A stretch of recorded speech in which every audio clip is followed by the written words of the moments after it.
Welcome to Monroe Central football. Week 8 of the high school season finds the Seminoles traveling to Barnesville to play the 4-3 Barnesville Shamrocks. Good evening on a beautiful night for football. This is Jeff Stevens along with Andy Shoemaker, and here to bring you another week of Monroe Central football as the Seminoles look to bounce back after last week's tough loss. First up, Andy, how's the team work differently, or what do they do to prepare differently this week after a loss as compared to a win that we're always accustomed to? Well, Jeff, I told a number of people this week that after losses in the past, we've been, hard to swallow. After last week's loss, I think the kids gave everything they had last week, and really, there's no reason to be disappointed with that type of effort. So you come in this week and just try to get yourself fired back up and give that same type of effort, and I think we'll be fine. Because I really do think they gave everything they had, and with a few breaks here or there, if we play them 10 times, maybe we come away with 5 wins, and they come away with 5. So got to get her strapped up tonight. Barnesville's probably only a few points and a few turnovers away from a 6-1 record as well as us. As you may have been able to hear Coach Sircosta talk on Thursday night on the Coach's Corner with Lance LaFollette, Barnesville has lost to a 6-1 John Glenn team, a 6-1 Shady Side team, and a 4-2 Magnolia team. So some good opponents. Monroe Central won the toss and will receive at the 20-yard line. This is Tyler Graham, I believe, and he'll get the ball out to the 33-yard line. So the Seminoles will put the ball in play in decent field position. And one thing I think will happen here, Andy, is the Seminoles really need to get more than one touchdown to feel like they have a chance to win this game. That's right, Jeff. We know where we stand defensively. I'm sure Coach Sircosta would like to get the offense moving early, set the tone for the game, and we'll come out right away here and show a little bit something different here. We'll go trips to our left. And with Ishii in the shotgun. Hand off to Gordon.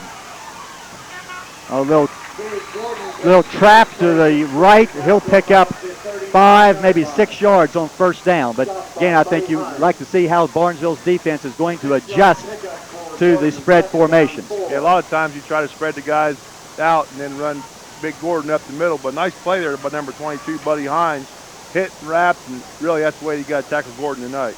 Along the offensive front from Monroe Central, we'll see a lot of Eddie McConnell tonight, replacing Robbie Demmerling, who injured his knee again last week and will miss the game tonight, and his status is unknown for the rest of the year. Power wing formation to the right. Ishii, little counter back to Gordon. He'll be stopped there. That's a man sure we'll see a lot of is number 35 for Barnesville, Dan Spazinski, and he stepped up and makes the play after a short gain of a couple of yards. 3rd and 2. Jeff, from up here, that's our Redskin special, and I could tell our backside guard tackle was going to pull his line about a half step back from the center, and they really gave the key away to the linebackers, and that's the famous Redskin special like Rickens used to run, but nothing there. And Barnesville has given up some yardage on the ground this year, and hopefully the Seminoles will be able to take advantage of that. Here's 3rd and 2. We get motion. That is Joris. Toss Brown's first carry. Trying to get the outside, spins back, and will get the first down at the 45-yard line. First down carry for Aaron Brown. Nice effort there by LB. Does a lot of good things for the Seminoles offense. And right there he showed something that you can't coach is, that ability to get that extra yard on 3rd down. So good job by Brown there to spin out of that tackle and move upfield for the first down. Getting some blocking there from his wingback in motion, Sean Joris. But just across the 45-yard line, still in Monroe Central territory. And we get a flag prior to the snap. And the official is going to signal a dead ball foul. Then, of course, encroachment.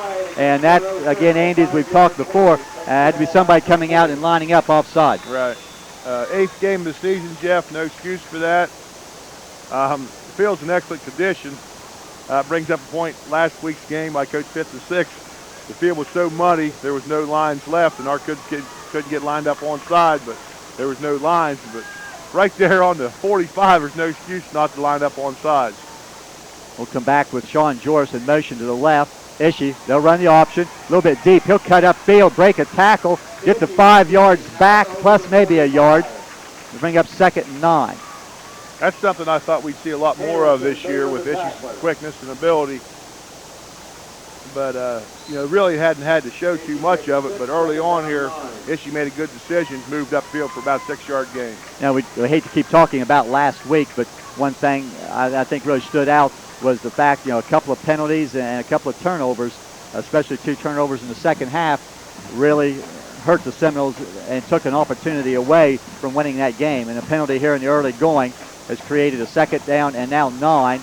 Brown trying to get the outside, tripped up by Buddy Hines, who just had a hold of his shoestring. I'll tell you, looked like Brownie could have gotten to the outside there. He would have had a big yardage gain. Little quick trap play up the middle where a backside tackle pull back to his right. Sean Adey made a nice trap on that, but like you said there, Jeff, Barnesville defender just was able to trip LB up. Brings up a 3rd and 7. And the first long yardage as far as a 3rd down and long situation in the game. 3rd down and 7. Ishii play fake, wants to throw. Across the middle, that's a completion. Sean Joris breaks the outside 30, inside the 30. That's going to be about a 25-yard pickup. Sean Joris from Josh Ishii. Nice protection there by the offensive line as Barnesville lined up in a 4-man front, gave Ishii time, and he found Joris across the middle for probably one of maybe his first catch of the season. But Joris able to make the catch and go upfield, so a huge gain there offensively for the Noles. And you like to see that yardage after the catch. That's right, the yak yardage. The ball at the 27, 28-yard line. Second back is Brown. He's going to get about 5 yards. Belly sticks in there, fake the Gabe up the middle and give the LB through the 6-hole. Nice yardage on 1st down. 4-yard pickup. Good surge by the offensive line, and that'll put us in a pretty good 2nd down situation.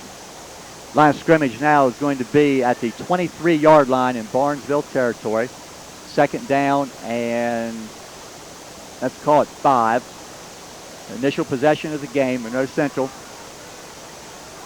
A little better than 7 minutes in the first quarter remaining. Stephen Habick in the backfield this time. The power eye. Fake. Ishii trying to get to the outside. Try to get to the corner. Will just barely get around the corner. Be brought out of bounds by Matt Anderson, number 5. But just within a step of really being able to turn the quarter, but Ishii still able to get across the 20 to the 19-yard line. Pickup of about 4 yards. 3rd down. Coach Sirkasa trying to use Ishii's speed to the outside because bootleg all the way. There was no receiver in the pattern, and just wasn't quite able to turn the corner, but brings up 3rd and about 1.5. The formation said play to the right, and so you go to the left. There's a good play call. You get 3rd down and about 1.5 yards. Gordon hammers inside. He's got a 1st down. Oh, yeah. He's got a lot more than that. Gabe Gordon, 19 yards, hurdling over a potential tackler and into the end zone. Monroe Central's first drive is a beauty. 6:19 remaining in the first quarter. 6-0. Gabe Gordon. Gordon, awful impressive there, Jeff. A lot of times you think he's going to put his shoulder down and run somebody over. He showed that athletic move, about half a hurdle there. And like you said, an impressive first drive early on by the Seminoles. You know where you learned to hurdle like that, don't you? When that track team? We're not giving that guy any credit, are we? No credit to the track coach, I guess. I tried to give you credit, Lance. Curtis Merrick, snap handled by Ishii, boots it through and over the pine trees. Looks good and is good. 6:19 remaining. And period number 1. You got to like it, Andy. First possession, get down and score. I'm sure Coach drew it up just like that in the locker room to take the first drive, take her down into the end zone, and the extra point always was key, and Merrick able to pound the ball through. Got the offense going with the running game, and then the pass to George, and then we finished it off with Gordon up the middle with the big touchdown score. That'll be a 9-play drive going about, I believe, 67 yards. And like I say, the big completion on that pass play from Ishii to Joris was the big gain, and not to take anything away from that 19-yard touchdown run by Gordon. But now a chance this here for a second to talk about the pressure on the Monroe Central defense, because I think Andy would expect Barnesville to pass, and then if they get done passing, they'll pass some more. Well, I think you're exactly right, but Coach Sherman and his staff are always up to the challenge. I'm sure if we put him on his back a few times, that'll send a message that, you can't just play pass or playing the pass all night long. And so far this year, we've been able to get plenty of pressure on the opposing quarterbacks. Bryce Allen and Eric Householder deep. Householder will bobble the ball at the goal line, pick it up, try to get upfield. He's a good sprinter. Gets out to the 20. We're slipped down trying to make a cutback. Eric Householder, probably one of the faster players that Barnesville has on their team. But a good kick by Merrick once again, forcing the return man Householder to start from his own goal line, and is able to get out to the 21-yard line. That's where Barnesville will start their first possession. Barnesville, year in, year out, going to have good talent over here, and really got some nice players left on the team still. And early on we got the quick score, but we expect to play the full 4 quarters of football tonight. Number 12, Brock Huntsman, back to throw. Under some pressure, he's going for the big play on the first play of the game. Oh my goodness. The ball off of Ishii's hand. The receiver, Bryce Allen, laying on the ground, making the catch. Unbelievable, Andy. Unbelievable, Jeff. There's no other words. He's laying on his back. Ishii's in perfect position. Gets both hands on the ball. Somehow doesn't come up with it. And there's the Shamrock laying on the field for a big. And he caught the ball clean. There wasn't any question about that. But I thought Ishii was going to have the interception and a big break early. But the ball right down into the hands of Allen, who is the leading receiver for Barnesville with 27 receptions.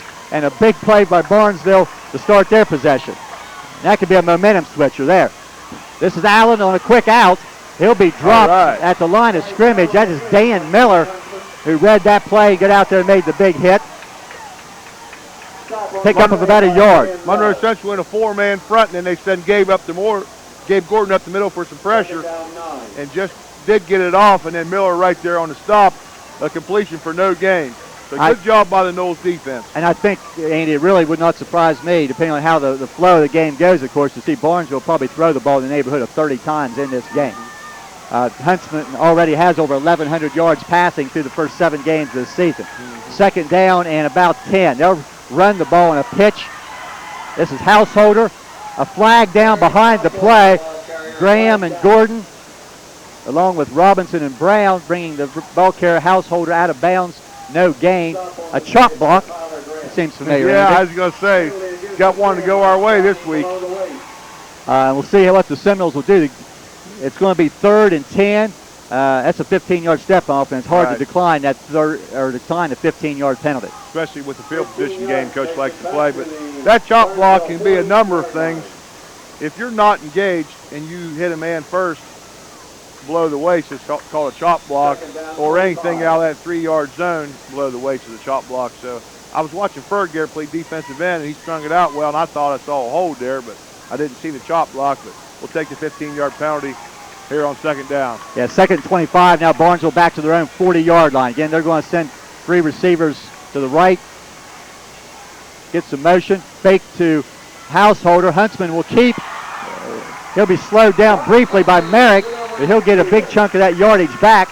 He'll get 10, about 11 yards. Well, that was a little Shamrock version of the Redskin special where they pulled 2 backside linemen, and he found some room up the middle for a pretty nice game. And Barnesville will use a lot of different things, a pretty diverse offense. You're seeing some motion already here. And then, again, 4 wide receivers. The fullback, Stasinski, was with Huntsman in the backfield on 3rd and 14.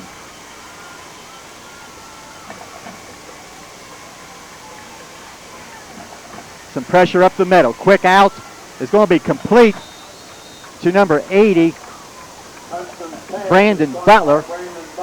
Pickup of only about 4 yards. And that's going to bring up 4th down. Gordon from his linebacker position coming up hard once again on the pass rush, and really Huntsman not a lot of time back there, and unloads well short of the first down. 4th and 11 at the 45-yard line. Barnesville will punt. So after that initial big play, Barnesville slows down and with a penalty. And Ishii and Brown deep. We need one of those guys to break a big one. Some pressure on. Line drive's going to hit at the 20, roll a couple of yards, and then go to the right and out of bounds at about the 17-yard line. So defense, one possession, doing a nice job. Get the ball back. 3-13.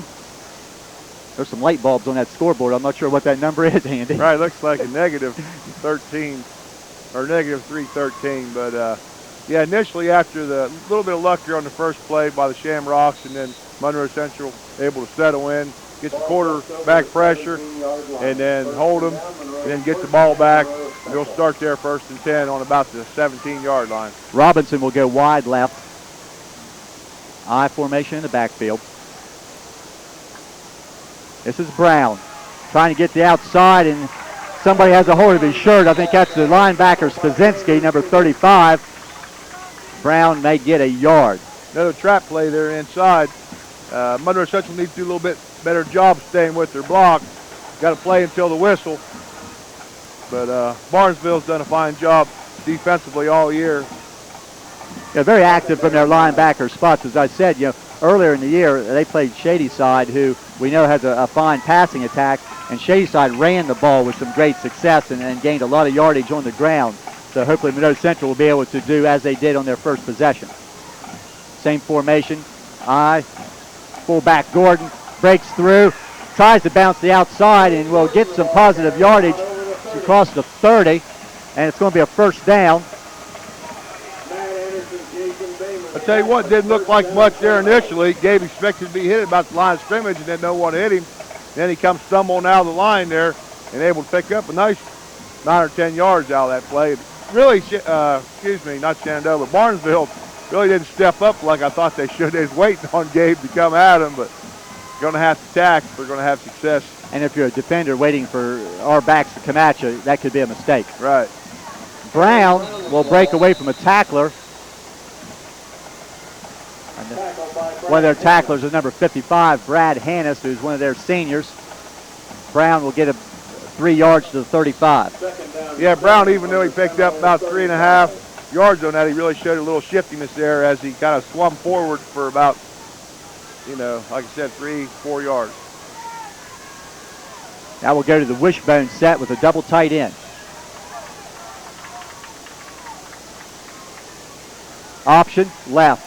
Ishii pitches. This is Ferguson. Gets a couple of yards. I think the ball bounced away over on that far sideline. I couldn't tell for sure, and went out of bounds. So the carry on the option to Ferguson is only going to net about a yard. Yeah, Fergie, I believe, runs in plays with Sean Beaner Joris there. And I'm sure Barnesville didn't expect for him to get the ball. But then when Ishii felt the pressure on the option, he went ahead and flipped it to Fergie.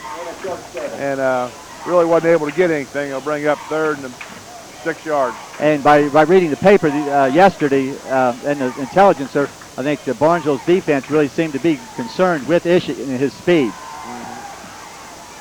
Pass for Ishii, intended for Robinson, to the outside here. Incomplete. So the Noles' second possession, not nearly as successful as their first. 1:18 on the clock remaining in the first quarter. Seminoles able to post 1 first down on that drive, and now get yourself a little bit of better field position at the line of scrimmage, the 36-yard line. David Spielman will be back in punt formation. Single back. Spielman kicks away. It's a very high kick. And the ball's loose on the ground. Barnesville wanting a flag. They'll get none. I was going to say. Curtis Merrick has the fumble recovery. I tell you, Andy, the blocker ran in to the return man. I was about ready to say he's getting close to hitting him in the back, and then when he got close to the receiver, it made it hard for the Shamrock defender to keep concentration on the ball. And, just a big break here by the Seminoles. Well, and if you look down there, Andy, the Barnesville people, they're upset by that lack of a call, but the Barnesville coaching staff had nothing to say. They knew it was a fumble. But the first Seminole downfield kind of knocked the blocker back in to the return man. The ball was laying on the ground. Curtis Merrick just dropped right on it for a fumble recovery. So a big break for Monroe Central now as they'll be at the 36-yard line. Brown back, a little counter to the left. He'll get a good 3, probably 4 yards. Mike's execution there in the backfield as Gabe came to his right, and then back Brown dog to the left there for a nice gain on first down. But as you say, anytime you talk about football, Andy, that once you get a break such as that, when you recover a fumble, then the good teams are good because they take advantage of it. Now the Seminoles need to go down and get some points as we're nearing the end of period number 1. And that's what happened last week when we fumbled against Shenandoah. They took it and drove it down the field and was able to get points out of it. Yeah, Sean Jorse in we're motion. going to talk about that anymore. That's right. You may have to keep reminding me of that. The flag from the back, Judge, that means delay of game, Monroe Central. So just as you said, good teams take advantage. Silly mistake there by the Seminole offense. Just a little slow getting out of the huddle. 23 seconds now left in period number 1 after the delay of game penalty.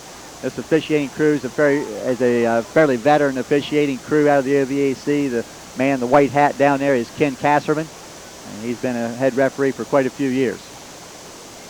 So take that back now to 2nd and 11. We get Jorse in motion now to his right. Busted play. Ishii going to try to get to the outside and get a yard back, but somebody went the wrong way, and I think probably Andy looked like Josh opened up the wrong way. Well, I don't know, Jeff. I seen Eddie McConnell pulled out to the left, and Josh went to the left, but then the rest of the offense came to the right. They're not really sure what they had called that time. Let's just be glad that Josh recognized that and didn't pitch the ball to no one. Right. That brings us to the end of period number 1. Monroe Central 7, Barnesville nothing. For your convenience and peace of mind, AmeriDrive by Stark offers teen driver education in these locations: Woodsfield, St. Clairsville, Wintersville, Martins Ferry, New Philadelphia, Marietta, Harrison Central, and Buckeye Local. 3 weeks of classroom study is held on Monday, Tuesday, and Thursday evenings. State licensed and certified by the Ohio Department of Public Safety, AmeriDrive has been teaching teens and adults to drive for 20 years.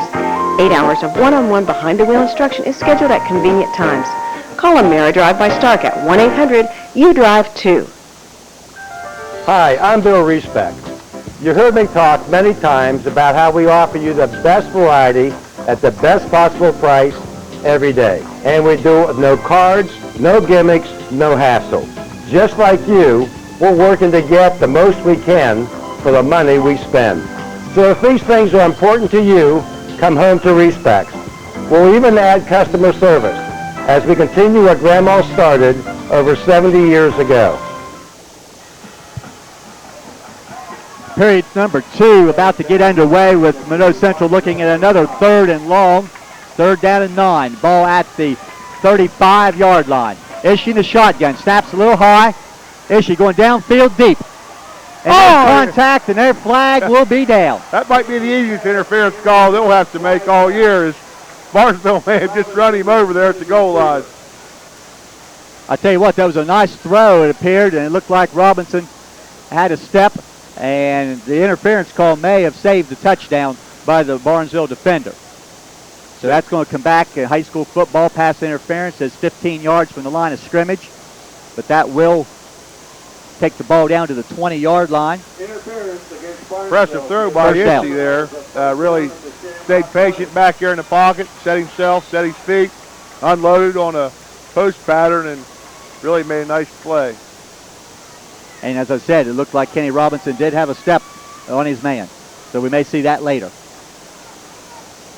Power wing, Gordon.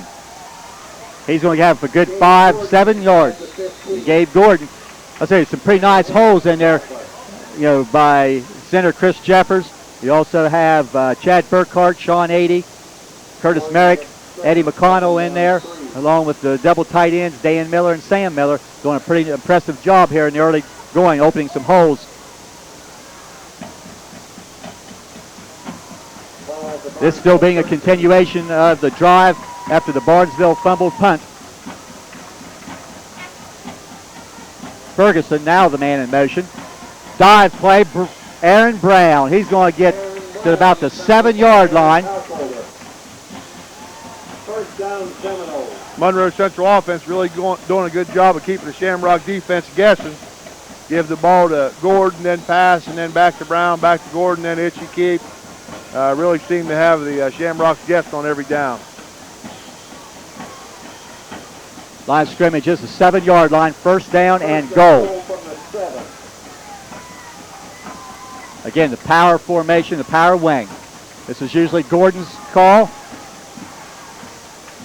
Gabe a little slow finding the hole that time. I don't think there was a real good hole as there has been on the other plays. Gordon, kind of tiptoeing in there and get a couple of yards to the 5. Look like our power right where Gordon's really just got to go find the 6 hole and just get what's there. Dance around a little bit there, but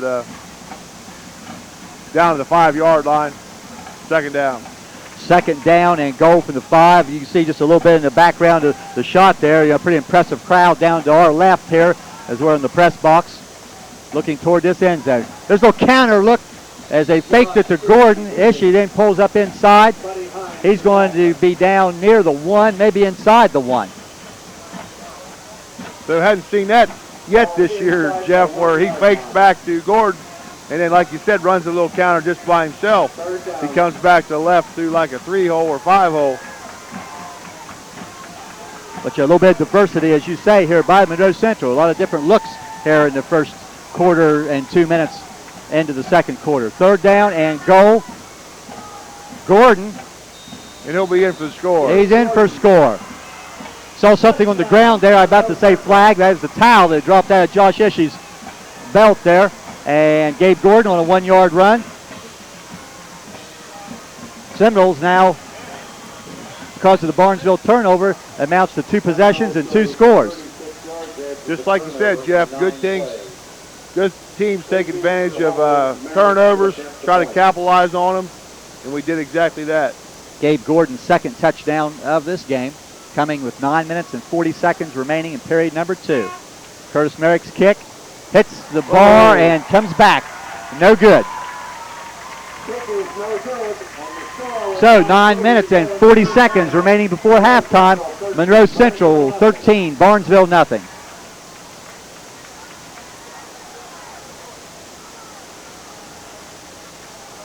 But you really got to like, Andy, what you've seen on 2 offensive possessions and some big plays. Really dominating the time of possession.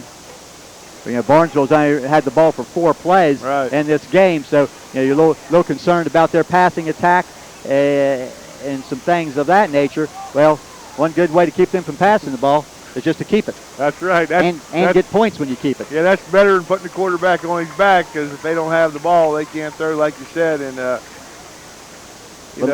near perfect execution. But lots of time. Lots of time left. And one thing I did state there earlier in the game that I'd like to see Monroe Central get more than 1 touchdown in this game. So now that they have 2, we may get a little greedy here and hope for some more, because you still wonder whether ask yourself the question, is 13 points going to be enough? I'd like to give our defense all the credit that they sure deserve, but. Since we picked up Barnesville there a few years back, this game's really developed into a pretty big rival game. The fans really get into it from both towns, and I'm sure there'll be no let up on the Seminoles end. Ball's going to hit and go into the end zone, and that's something right there, Andy. I've wondered why some other teams returning it didn't do the same thing. But why catch the ball at the 1 when you've let it hit? It's going to go into the end zone. The teams have caught it and then only get it out to about the 18 or 20-yard line. By letting that ball go into the end zone, Bryce Allen chose not to field it. It goes into the end zone. Merrick doing another great job on the kickoff. We wondered who replaced George, because always count on George last year to boom that ball in the end zone on the kickoff. Always an advantage for your defense when the offense got to start down on their own 20. But Merrick stepped up nice. Doing an excellent job this year. And this is the 8th ball game. That's probably at least 7 or 8 times he's kicked the ball into the end zone. Huntsman going deep again. This is Robinson on the defense. The ball is knocked away. Both Robinson and the intended receiver, Butler, were well out of bounds. And Householder really not getting anything on that, as both defender and receiver had to stop and wait for it. And like you said, Jeff, it was way out of bounds, so didn't give his receiver a chance to make a play. One thing with Barnesville's main receivers here, number 80 Butler and also number 3 Allen, they're not real big, not real tall. They also look for number 5 Anderson, their tight end, who's about 6'1", to be used quite a bit too. I think he is like their second leading receiver. Second down, 10. Barnesville's a pretty nice sized offensive line. Didn't mention earlier, but got some big boys in there. Huntsman will go back under center. He's got 2 receivers to the left and 2 to the right. The long count. Taking the blitz. Huntsman bounces the outside and able to get some yardage there. I think Sam Miller was able to get a hand on him and knock him down, but on that little sneak bouncing the outside, Huntsman gets a good 6 yards. On that spread formation by Barnesville, we've only had 3 down linemen, and our 2 linebackers cheated up, but Huntsman thought he'd seen something there. Maybe he's got the option where he can audible, where he can get some yardage, and really got a nice little 6-yard gain there. But when they spread us out like that, you got to still hang middle, take care of your gaps. Huntsman now goes back into the shotgun once again on this 3rd and 4. Quarterback draw. He'll be hit hard short of the first down by Miller, but then Huntsman keeps going, and he'll get his first down. I'll tell you what, pretty impressive play by 175-pound Huntsman as Miller and him hit square in front of the 30-yard line, and he was able to move ahead of the 30-yard line for the first down. So good job there by Huntsman. Huntsman is a senior, 5'10", 175, so he is a good-sized young man. He's a 3-sports person here for Barnesville. Now they'll send 5 receivers out as the fullback will get up into a wing position. Huntsman again, backside. He's hit and dropped. Stephen Habig along with Curtis Merrick. Habig back from, didn't know if he was 100% there in the last few weeks, but really looked good on that play. I thought he was going to give it the old LT strip there, or he could have stripped the ball from Huntsman, but nice play there by Habig. That's a good job from the backside because Huntsman would have had no idea anybody was there until he was hit, and then when Habig did hit him, Merrick was on the front, so he was able to sandwich him there for a loss of 5. That will be the first sack. You may want to keep track of this, how many times we're able to get to Huntsman and sack him, or at least hit him as he throws here, because that's the best pass defense you can have, is that good pass rush. Second down and 15.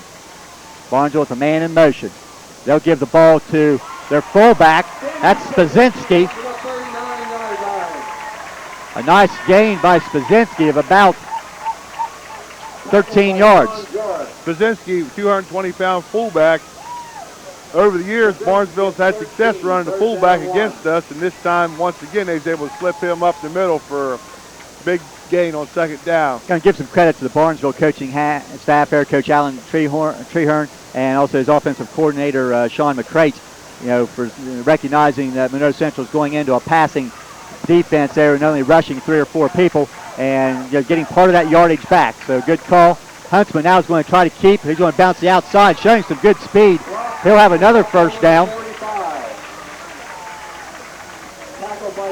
Really just exactly what Barnesville needed to do to get back in this game is get the ball and, keep the ball out of the offense of Monroe Central's hands, and picked up 2 first downs now, and they're up to the 45-yard line.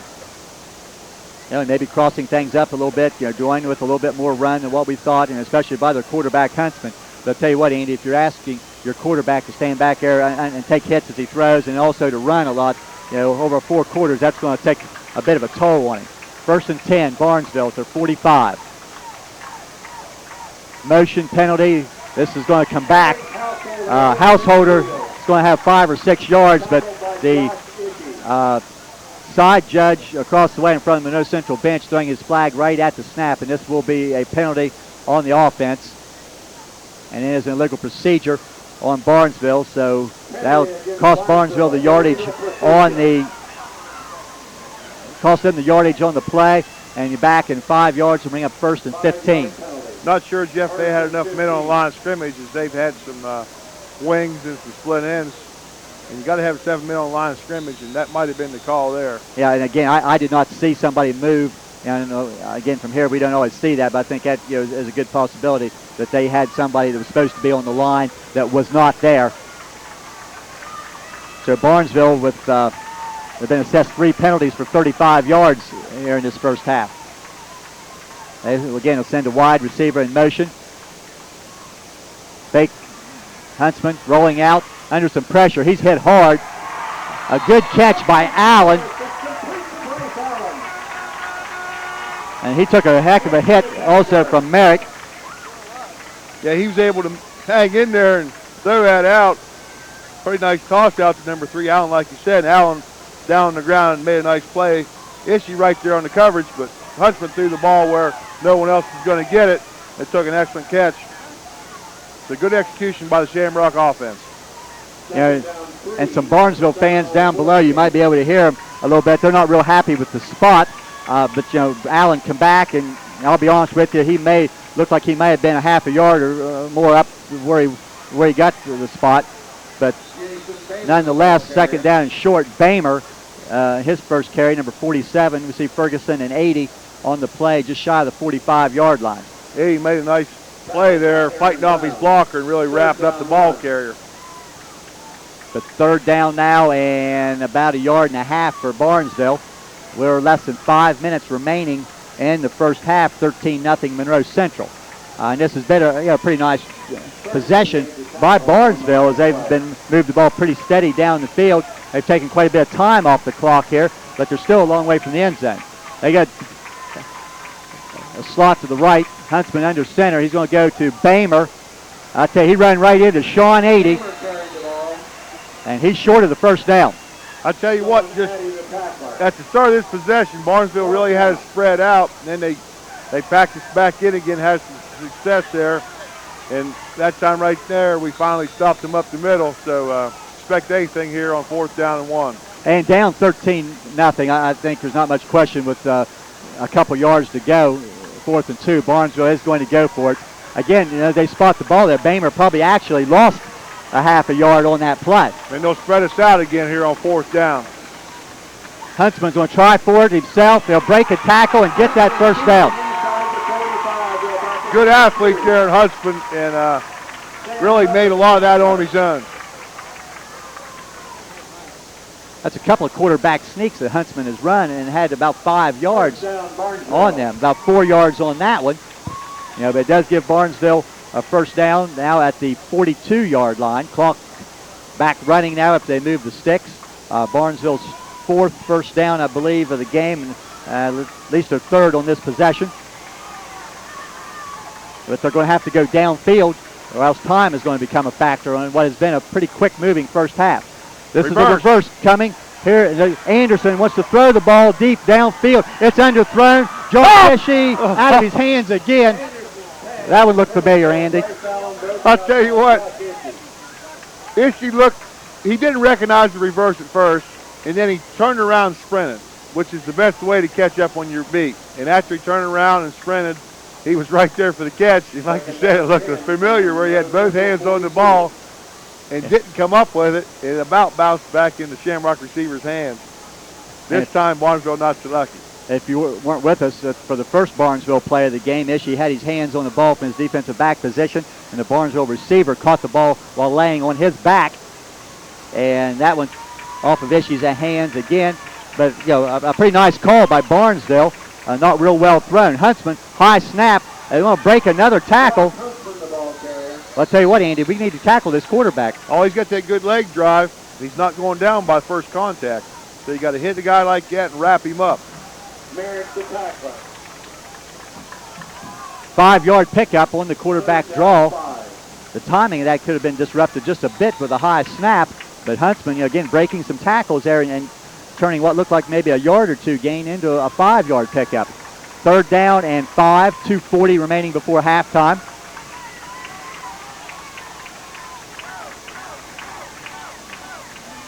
This is Householder trying to get to the outside. That's Ferguson on the tackle. Get some help from Gordon. That pickup of nothing. That'll be right about the line of scrimmage now as they bring the ball back in here and mark it. No gain by Householder, maybe a half a yard. When they first snapped that, Jeff, it really looked like Barnesville was going to out-quick us to the outside, but our defense really showed our quickness and able to get out there. A lot of white jerseys stop for practically no gain. And a good job on that right defensive end by Ryan Ferguson. You know, young man's not been at that position too many times, you know, filling in for the injury to Demmerling and doing a nice job. Huntsman fumbles the snap, and that disrupts everything. Merrick and Sam Miller all over him. Loss of 5-6 yards on the play. That was a 4th down play. Monroe Central will take over. 1:43 left before half. So a number of times already there was some high snaps, and this time Huntsman not able to handle it. Looked like a little bit of a low snap, and 2 or 3 white jerseys right on top of him. So no chance for Huntsman. And a good job by the Seminole defense to get the ball back. And by the time he picked that ball up, you know, he looked up, all he saw was white shirts covering him. Merrick was right there, along with Sam Miller. So Monroe Central now gets the ball back. Brown trying to get to the outside. Again, looks like somebody had him by the ankles. He'll fall forward to about the 45-yard line, pick up of 3 yards, a minute and a half before halftime. Right now, Monroe Central in no hurry as the clock winds down here in the first half. Very quick first half as Monroe Central, you know, has possessed the ball a lot of it on the ground. All 3 timeouts left, so a gainer here. You could see Monroe Central start to use those timeouts. Ferguson goes in motion. Brown trying to get to the outside. He'll be brought down the open field by 35, Spazinski.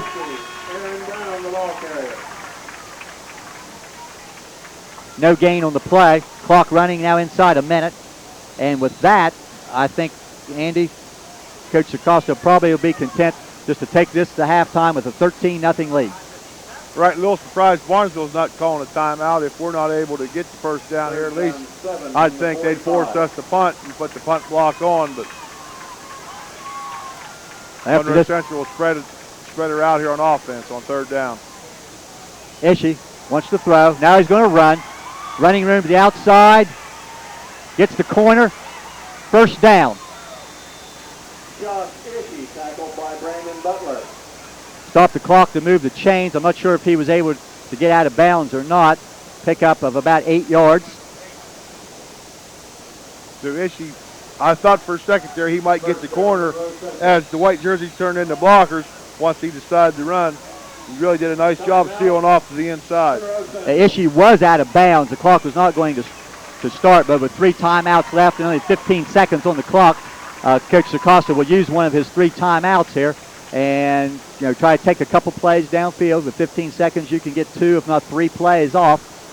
Just want to make sure you don't make a mistake here that results in some type of a freak play, and the ball to be turned over and give one of their defensive backs a chance to go the distance for a touchdown here before halftime, because in the first half, you know, Monroe Central has dominated the time of possession and the yardage in this game. I think this is really only the 3rd possession of the game for Monroe Central. Barnesville with 2. Of course, the one Monroe Central possession was extended by the fumbled punt of Barnesville, which they turned into points. So with 15 seconds left, 13-0 Monroe Central. We'll see what Coach shows here. Yeah. I'm sure Coach told Josh if it's not there, just to eat the ball or try to run, try to get out of bounds. But there's 47-yard line, pick up about 30 yards. There's always a chance we could give America a field goal attempt. With 2 timeouts, we could still go to the middle of the field, so we'll see what happens. And I think you hit it right there, Andy. I'm sure Josh was told, don't try to force something into a receiver unless he's wide open. Ishii will be in the shotgun, looking downfield, going deep. He's going for Robinson. Kenny Robinson takes it away from him. Yeah! That's a 47-yard touchdown. I'll tell you what, Jeff, that's exactly why Kenny's so important to this offense. They split 3 guys to the right and then put him out all alone with 1 defender. He's able to use them basketball abilities and go up. And that's a 6'1" defensive back there on that, but Kenny Robinson, 6'4", just goes down and snatched that ball away from him. Finished a 47-yard touchdown play, and timeout well used, Andy. For a minute there, I thought, well, he let the clock run down, and then 15 seconds to go, we called timeout. And like he had it planned that way for the whole time, but talking to the coaching staff about Kenny Robinson, just always marveled, and every week seems to get better. Monroe Central has spent a timeout here. I'm sure they'll come back out and go for two after missing the extra point on the touchdown before, leading 19-0. Sort of a stunned crowd over here on the Barnesville side. And I'll tell you what, that is a huge momentum play right there. And I don't care what level you're playing at, but when you can score from the middle of the field on basically the last play of the game, or last play of the half, I should say, that just, I mean, you said, you know, it's silent. It's been pretty noisy here down below us here, and there's nothing coming from these people on this near side at this time. But Monroe Central will line up here, and they'll use that power wing formation. Now I'll take that back. There she is in the shotgun. Well, that's Gordon now. It's a little different formation there. Gordon with a direct snap, but I believe we're going to get called for. I think that's going to cost us 5. Procedure call there, Jeff. Foul, illegal procedure against the Seminoles. And that will bring Ishii back on the field. Not used to seeing those offensive plays without number 11 back there, Andy. I was looking all over the place for him. I thought he was just on the other side of Gordon, and I couldn't see him. Yeah, I couldn't see it either, but Gordon was in there, and he did take a direct snap. Now this will be an 8-yard extra point try. Seminoles will still try to go for 2, and they will ask the officials to move the ball to the left hash mark. Give themselves a little more room on that right side. That's where Robinson will split. You wonder if that's not that Randy Moss fade pattern out there. Them big Vikings like to run that, Jeff. Ishii directing traffic, steps up, cuts back, jumps, and still driving forward, but not going to make it. Well, it wasn't for lack of effort. Right, that's he seems something. He darted up the middle, but once you leave your feet, you lose all your leg drive, obviously, and he was stopped there. Nice play by Barnesville. Well, given the situation here, Andy, we'll concede those 2 points at this time in exchange for that touchdown reception by Robinson from Ishii. 6 seconds before a half, 19-0 Monroe Central. Now, get Merrick to boot one into the end zone here. Let's back off here, Andy. I know the passing sandwiches around here. Wait, we still got 6 seconds left. Okay, I did smell something, Jeff. I thought I'd let you have the last 6 seconds here while I ate. But. And say thank you here to the staff here at Barnesville and the press box. Their athletic director, Mark Cook, and everybody here is taking real good care of us. And write that down, Andy. We'll have to make note of that and see how this compares to the pizza that we usually have at home. Householder and Allen Beach. So probably see some sort of a squib kick possibly. Of course, this time, Merrick likes that idea of kicking her into the end zone, so we'll see what he does. But if you're going to kick it that deep, you better get it to the end zone. And he kicks it on the ground, takes a big bounce. One of their up backs will take it about the 21-yard line, trying to get to the outside. Brought down by David Spielman on the tackle, and that uses up the last 6 seconds of the half. So this first half has been all Seminoles. We're at halftime. Monroe Central 19, Barnesville nothing. And when we come back, we'll have the halftime show brought to you by McDonald's of Woodsfield.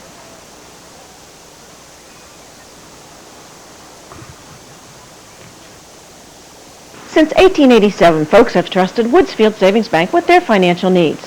So when you need someone to lead you with your financial decisions, come to the friendly folks at Woodsfield Savings Bank where customers count. Because of your busy schedule, we offer a drive-through and night deposit box, as well as convenient parking, direct deposit, and automatic payments.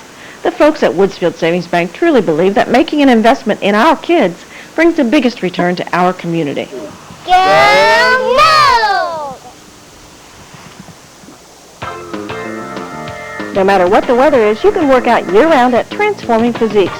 For your convenience, new owner Kristen Rossiter has extended the hours. Students have the opportunity to work out before school, after school, or on Saturdays. Monday, Wednesday, and Friday, come out at 6 a.m. and get your exercise in before going to work. Adult, student, and family memberships are available.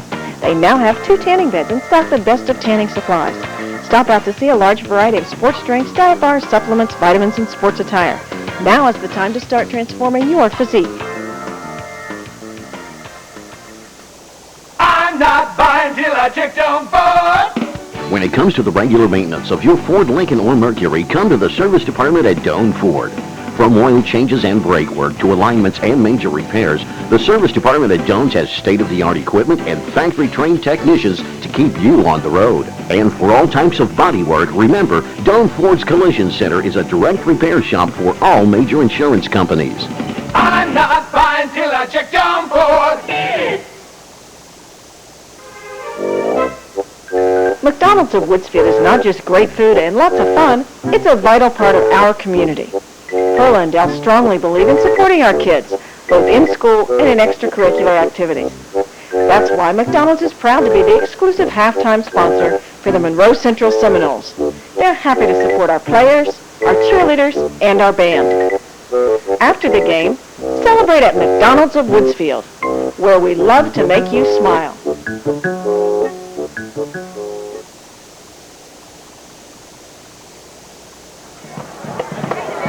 Presenting the 2002 Monroe Central Seminoles Marching Band.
the Seminole Band.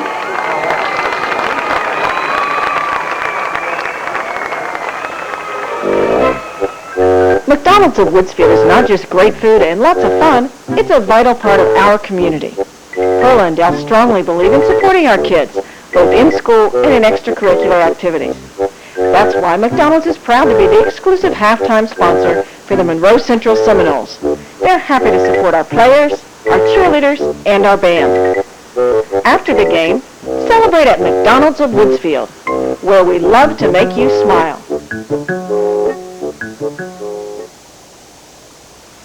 The Citizens National Bank of Woodsfield, home-owned and independently operated since 1933. Your community bank. Our officers, directors, and staff are dedicated to customer and community service. We reinvest your deposit dollars locally. So remember, banking with us is not only good for you, but it's good for your community. Citizens National Bank of Woodsfield. Member FDIC Equal Housing Lender.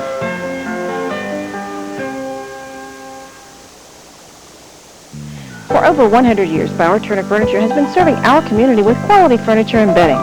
After a big day, kick back and relax in a dual recliner sofa, or choose from living room suites featuring couches with comfy armchairs or matching recliners.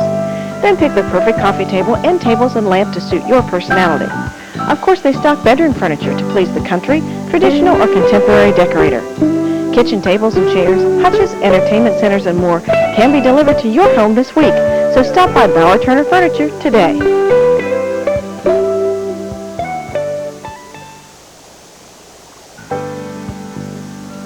FW Shoemaker Insurance Agency celebrating 100 years of service to our community.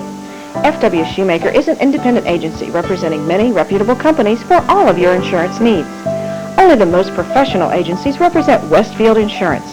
The best of the best are recognized as Westfield Platinum agencies, and FW Shoemaker is proud to be a Platinum agency. FW Shoemaker Insurance and the Monroe Central Seminoles, two winning traditions.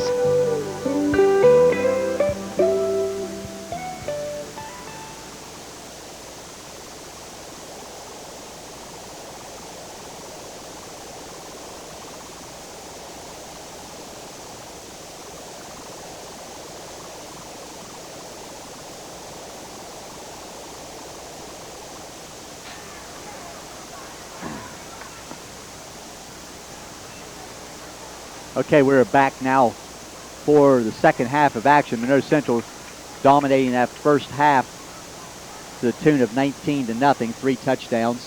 Those scores coming by 2 by Gabe Gordon and 1 by Kenny Robinson. The last one by Robinson 6 seconds before the end of the half. And just talking here at halftime, Andy, that can be a demoralizing blow to a team. And this first possession of the third quarter will tell us whether Barnesville basically is, come back to play or whether or not they give up. And I really doubt if they'll give up. This is Bryce Allen to the outside, and he gets a nice return out to the 40-yard line where he's brought down by Derek Dudek. You said it there, Jeff. Barnesville, there's going to be no quitting them tonight, and they'll start out with excellent field position, clear up the 40-yard line. A little bit of a breakdown in the Seminole kickoff coverage. 29-yard run back. But in the first half, Brock Huntsman completing 4 of 5 tosses. The problem for the Barnesville offense was they did not have the ball as much as they would like. Huntsman also running the ball 8 times in the first half. But look for the Shamrocks to continue to try to put the ball up quite a bit. They'll run the ball to Householder on the first play. He'll get about 5 or 6 yards. Just as you say that, Jeff, look for them to put the ball up quick. They run an off-tackle play to their right. It kind of surprised the defense of Monroe Central. Picked up a nice 6-yard gain on first down. Barnesville having the ball only 2 times in the first half, and the second time they had the ball, they put together a pretty nice drive, but it was 5 yards at a time, and a couple things like that slowed them down. But Monroe Central with a 3-touchdown lead be content on giving up 3-4 yards on the ground. They'll have a 4-man front. Huntsman is under center. They'll give the ball to Spazinski. He'll have a first down. Nice hard run by number 35, Spazinski. Nothing fancy, just some power football. Offensive lineman fired out. He found a little room right up the middle. Well, 2 very positive plays by the Shamrock offense here on the first 2 carries of the third quarter. And I'm sure that at halftime, and the adjustments that would have been made by Monroe Central, and talking about the second half, they probably were concerning themselves with the pass. So Barnesville, trying to cross him up with the run as they get 2 carries for a first down. Huntsman now will look to throw. There's a quick out to Allen. Huntsman's pass complete to Bryce Allen out of bounds at the 36. Short gain. Josh Ishii, the tackler. Quick hitter there by Huntsman. Now he'll have enough, I think, Andy, for his first down. And it will be.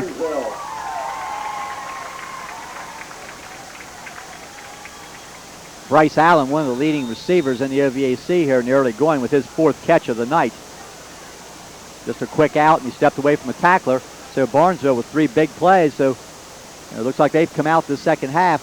And I'd say this is a very big possession for them. They need to get points in order to keep this an interesting ball game. But lots of football to play.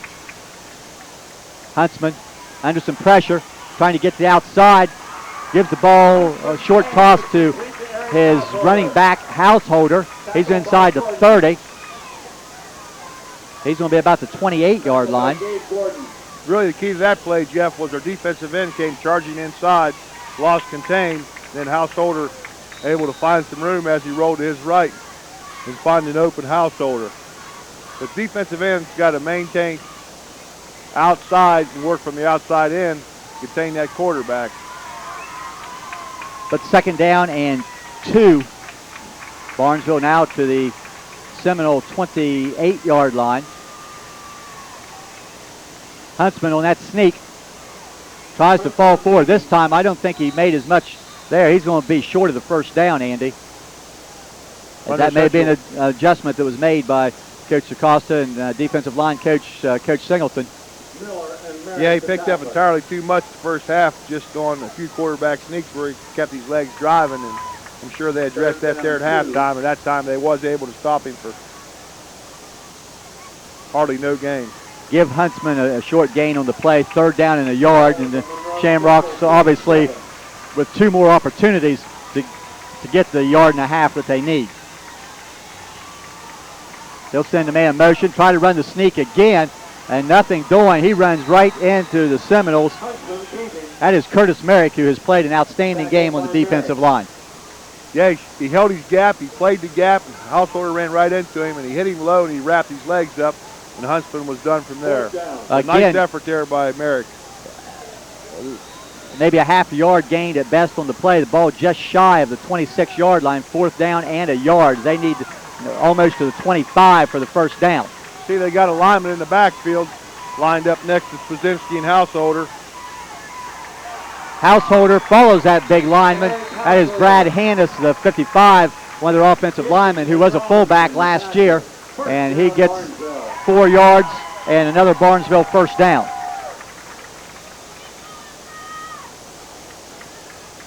Hannis, I believe, an all OVAC performer on the football field, and really did a nice job leading the play up for the first down.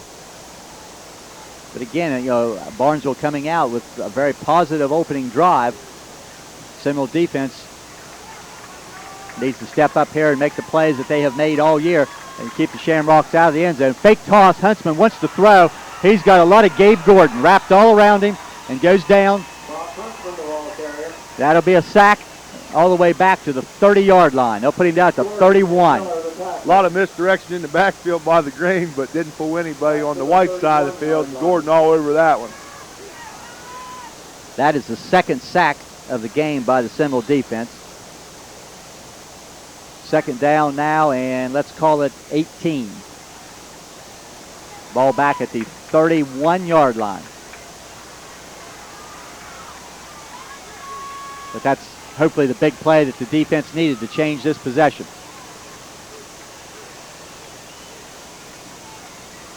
Quick out. This is Householder. At the open field, tackle made by Robinson. Tackled by Robinson. Barnesville there with some nice play calling as Huntsman looked to his left there, and they pulled a backside guard to help protect that side. Found an open receiver. And like you said earlier, Jeff, they do a nice job over here on their play calling, and really not surprised that that they haven't quit. There's still a lot of ball game left over here. Yeah, They're down deep into Seminole territory right now. You know, as we can tell you from our past battles, they have a well-established program here, but they get the 8 yards back on the sack. Huntsman pressure from the backside, trying to go on the outs to number 3, Allen.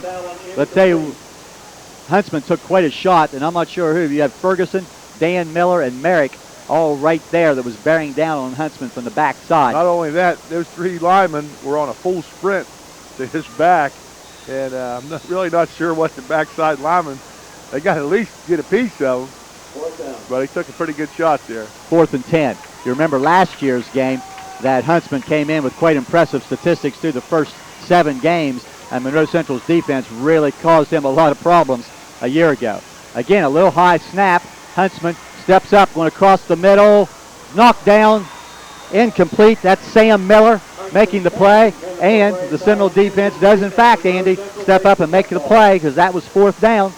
So Monroe Central will take over on downs at the 20-yard line, but that was Sam Miller back from his linebacker spot in coverage that reached up and knocked that ball down. You like to see him. They did an excellent job of coverage there, Jeff, but another time where he hit the ball and it actually still went forward a little bit, so I'd actually like to see that ball either knocked down on the ground or intercepted. Nonetheless, Monroe Central will get the ball back. Ishii in the shotgun.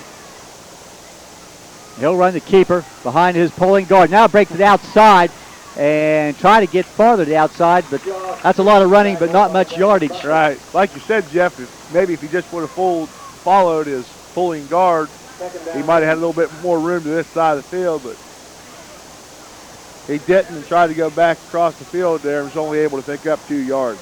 He may have broken out of that play a little quicker than what you would like to see, but real easy standing here, but Ishii still able to get away from the first tackler and get a couple of yards to the 24-yard line.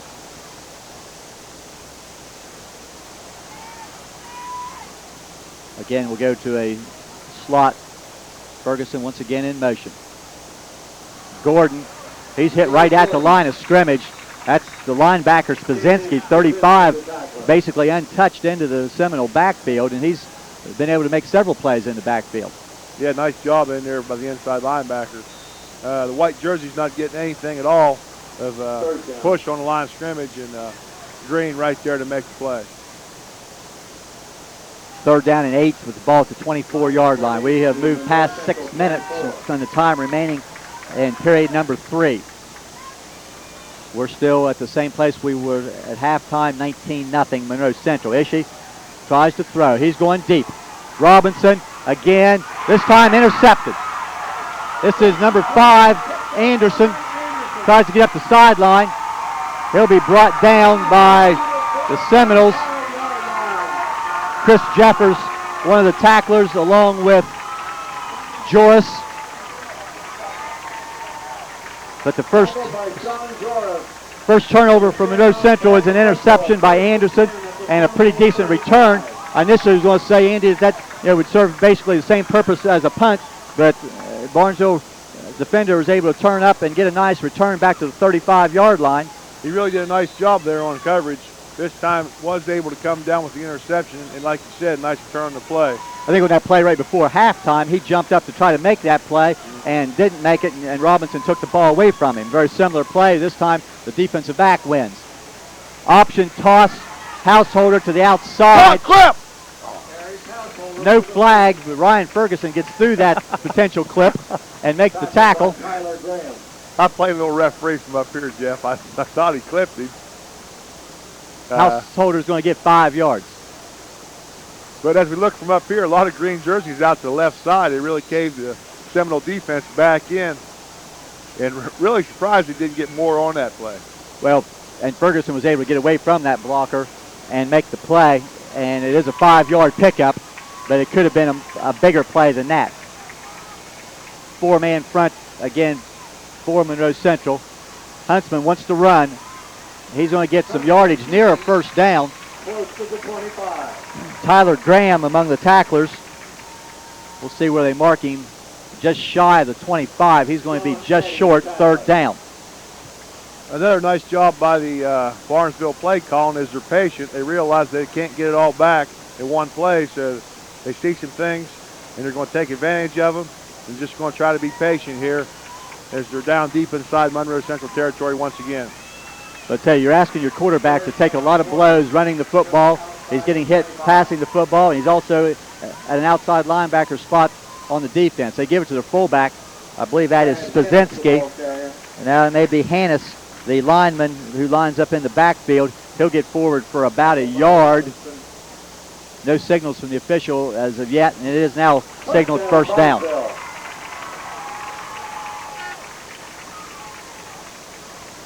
We're just under 4 minutes remaining in the third quarter. Barnesville, for the second time in the second half, getting down near that offensive zone that you call the red zone, trying to get the ball to the end zone.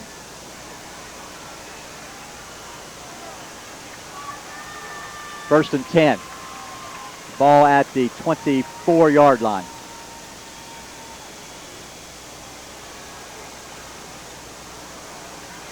They're able to make the handoff, and the tackle is going to be made on the far side there. That's a nice job by Gordon and Brown. And someone, I think that was Merrick again, Andy, that was through there and nearly had the quarterback before he was able to make the handoff. Right, Merrick did a nice job there penetrating. Almost got him and did slow him down enough. And then with the help of the issue out here, playing cornerback, able to string that out for no gain. But again, another different play by Barnesville. They used the reverse pass and now a reverse to the wide receiver. They're showing Monroe Central quite a few different looks. And again, a motion with Huntsman in the shotgun. He wants to run it up inside. He'll be brought down by Dan Miller. Pickup of about 3 or 4 yards to the 21-yard line.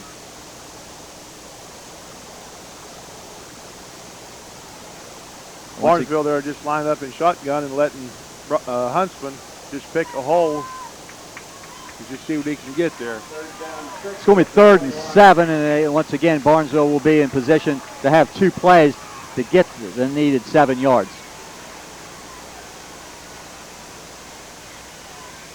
Again, a little bit of high snap. They'll toss it to Householder once again. He has some running room to the outside that closes off in a hurry. He's able to keep his feet and fall forward.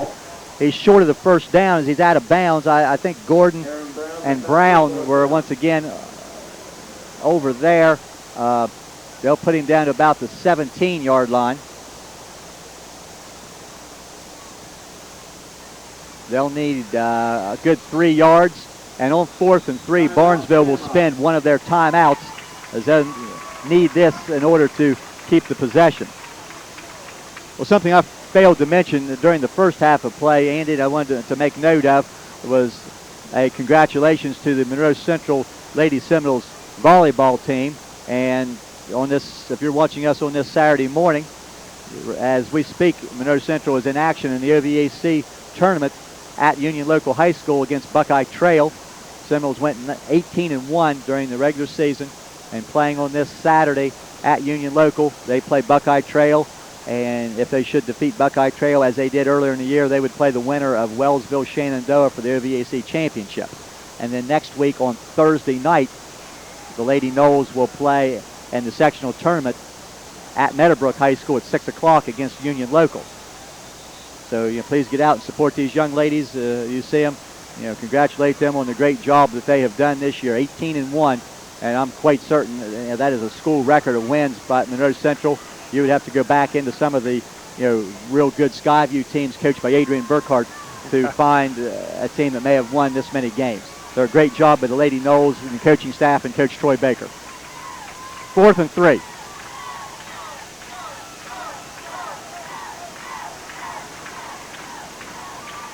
Huntsman fakes, goes right up the middle, and he'll have his first down near the 10-yard line.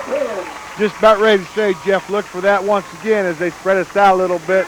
Huntsman, with his athletic ability, just tries to pick any hole, and he found some more room up the middle. So we talk about how they're going to throw, and they're going to throw, and they're going to throw, and really to start this third quarter, we've seen a lot of keeps Ball just inside the 10. and pitches and options by the Shamrock offense. And they have run the football a lot more than they have passed it in this game. And they have been successful when they have thrown it. But they're also having some luck here on the ground. They're at the 10. It's just inside the 10, so it is first and goal. They give it to Spazinski, and I think he ran right into Merrick. Ball carrier. And the gain is very short. Say we've called Curtis Merrick's name quite a bit in this game. He's doing a nice job in there, Jeff, as well as him and Sean Eddie McConnell. Able to hit Spazinski as soon as he took the handoff. You're looking down here, seeing something I haven't seen a lot of. The people running the drive football, the new football in for Barnesville are a couple players in uniform down there. You don't see that very often. I've never seen that before either. Second and goal from the 10. Movement, and it's going to become second and goal from the 5 as the Seminoles are going to be called for being in the neutral zone prior to the snap. Dead ball foul. And again, you hate to give a team 5 free yards when they're down in this area, but Monroe Central will give up 5 yards without Barnesville even running a play. And being how that was on the 10-yard line and a 5-yard penalty, he'll get the full 5. Not close enough for half the distance as one of our linemen noticed a little motion, jumped in the neutral zone. Back So with mistake, but still come back on second down. back with the extra lineman. They'll send another guy out. They'll run a quick out here for Allen. Nice play. Gets a beautiful block on the outside for the touchdown. Just like you said, Jeff, nice play call, nice execution, as well as 2 well-thrown blocks here by the offensive Barnesville team, and goes in easy for the score. Huntsman to Allen for 5 for the touchdown. Barnesville will line up to kick. 12 to hold. Spazinski to attempt the point. This is Spazinski, the fullback and linebacker, that will attempt the point. Snap is down, kick is up, and is good. Kick is good. With 53 seconds to go in the third period. The Shamrock So with 53 seconds remaining in the third quarter, it is now 19-7. That goes as a passing play, and I believe that is the first touchdown that we have given up via the pass for the season. Yeah. And if there's anything good that comes out of that, Andy, is the fact that it took Barnesville 2 possessions and took a lot of time for them to get down and score. 19-7, that keeps everybody's interest now. But Monroe Central needs to respond and get some yardage, preferably get some points back here on this possession, but not give the ball up quickly, because if you give the ball right back to Barnesville, or as we did on the turnover, and allow them to score again and make it a 1-touchdown game, then we're going to go to the wire. Right. That's very key that we get something going here offensively. Few first downs, keep the ball out of their hands. You probably noticed how the crowd's picked up again. The momentum's back in Barnesville's favor. And really a nice, patient, excellent play calling drive by the Shamrocks. Give them some credit. They're 4-3. They could possibly be, like we said earlier, 6-1. And that's for good reason, because there's a lot of good players, the Shamrocks. Gordon at about the 15. Tries to get the outside. Gets across the 35. He's going to give the offense pretty good field position about the 38-yard line. 7-yard line. First and 10, Monroe Central. But as I look back here, Andy, I think that Monroe Central has only run 3 plays in the third quarter, as Barnesville has really dominated the possession time in the third quarter, much as Monroe Central did in the first half. And that's kind of what happened to us last week, as we didn't have the ball very much. Shenandoah just kept the ball and possessed it for most of the second half. Yeah, I look for Coach Acosta to go back to some basic Seminole football. He's lined up now in the bone formation. He'll give the ball second man through there. Aaron Brown, the ball carrier. Aaron Brown gets out to about the 44-yard line. He's going to get a good 6 yards, closer to 7. Tackled by Famer and Spazinski. So belly 6 there upfield for a nice first down gain for about 6 yards. Well, I can see all the people in the stands sitting, wondering why we haven't done that in the second half. Well, like I just said, one reason we haven't done that in the second half is because we haven't had the ball. Yep. So, as you said, nice to get back here and get some first downs and move the football as we did through the first half. This will be the final play of the third quarter. Gordon is hit. He's just short of the first down, I believe. And we have reached the end of the third quarter. Score, Monroe Central 19, Barnesville 7. We'll be right back with quarter number 4.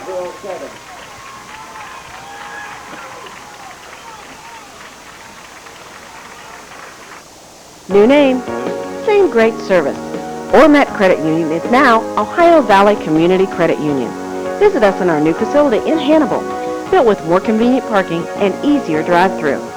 If you live, work, or attend school in Belmont or Monroe counties, you're eligible for membership in the Ohio Valley Community Credit Union. To serve you better, we also have locations in St. Clairsville and Clarington. Ohio Valley Community Credit Union.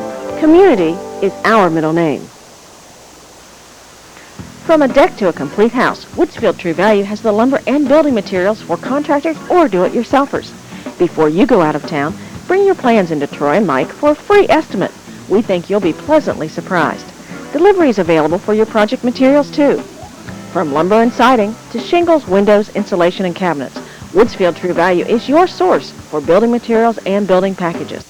So give Troy or Mike a call today at Woodsfield True Value.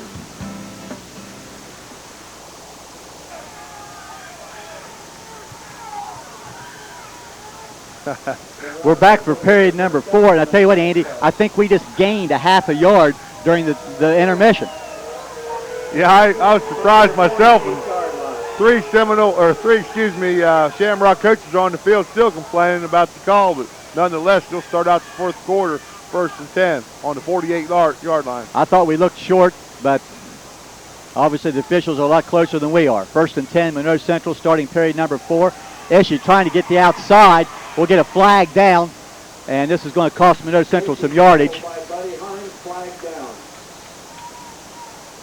Flag coming from the umpire into the offensive line, and this would probably be the area that you think of holding. And that is the signal from the official.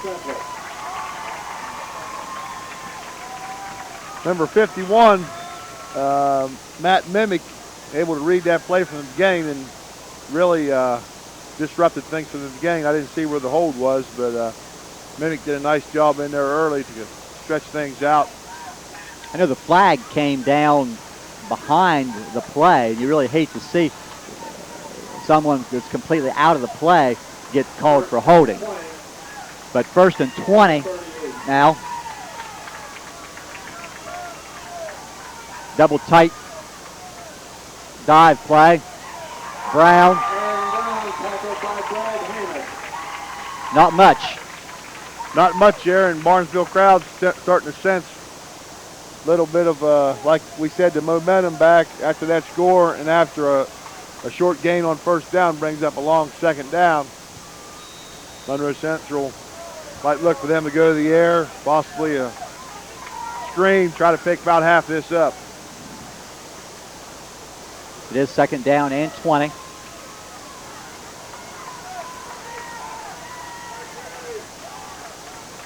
Robinson is wide right.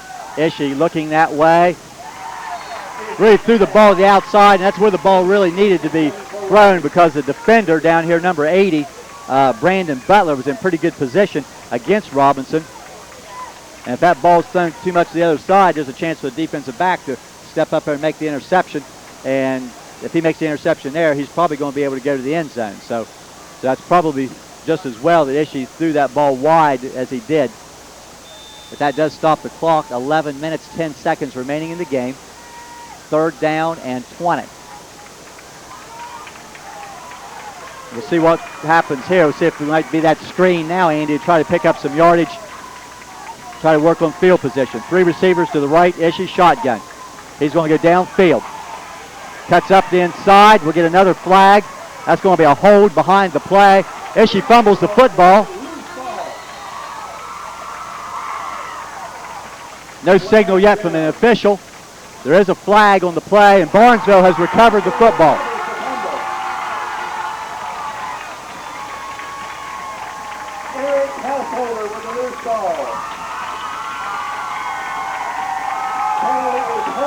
second turnover here in the second half, Andy, and Barnesville getting pretty good field position.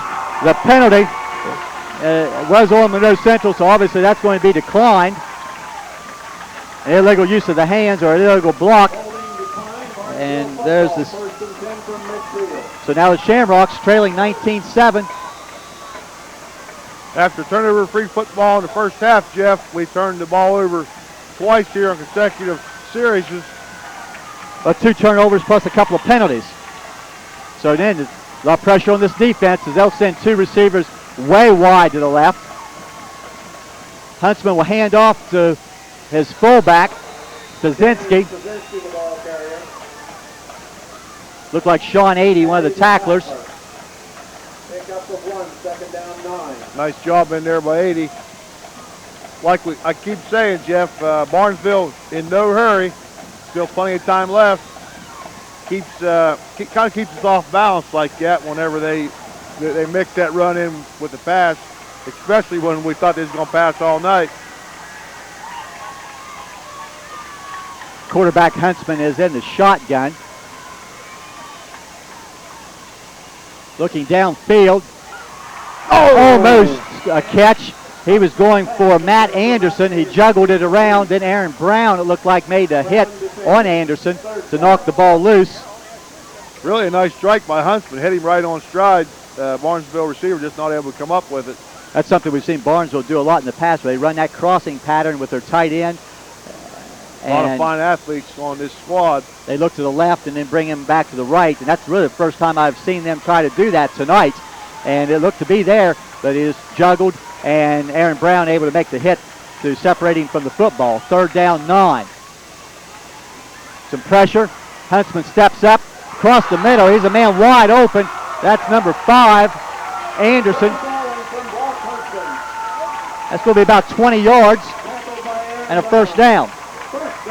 Barnesville offensive line just able to give him enough time once again as he throws a nice strike down the middle. Hit as soon as he released the ball, but he hangs right in there, Jeff, and does a nice job. Yeah, and there was some pressure. It just wasn't as quick as what the Seminoles are going to need to get in there here on these next plays. But he took a hit as he threw.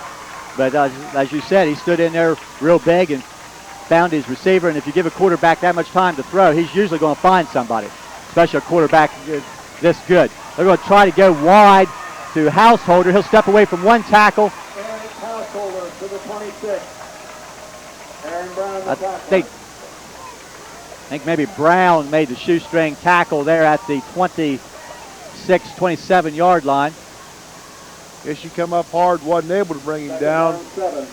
Brown able to slip over. Looked like he's a little bit shaking on the play, Jeff, as I keep an eye on him from up here. But he'll stay in there. Be 2nd down, about 7 yards. In position here where Barnesville, you're just not sure what they might do. Huntsman steps away. Yeah! Now he's sacked. Stephen Habig. So hadn't called Habig's name much since the first quarter after that sack. Habig in there once again for a nice key sack here late in the ball game. So good job in there by Habig. 3rd down 13. 3rd and about 13 now as Habig gets the sack. That's the 3rd sack by Monroe Central in the game. But that's what you have to do, Andy, is to get that pressure from the outside. And the way they're splitting us out, we're going to go ahead and stay in that 4-man front.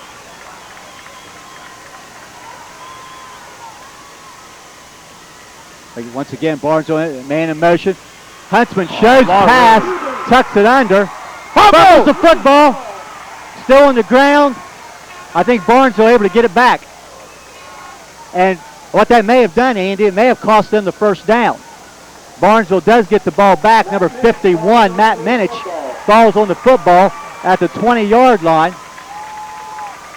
But that's going to be about a yard short. All kinds of room up the middle. Once he broke through that 4-man front of the Monroe Central defense, all kinds of room up the middle. We must be taking that outside rush, and there's nobody left in the middle as the linebackers are dropping in pass coverage. You know, good job of a good play call and a good run by Huntsman. Ball at the 20-yard line now, 4th down and a yard. Straight T in the backfield by Barnesville. They'll give the ball to Householder, and he'll get about 4 yards and another Barnesville first down.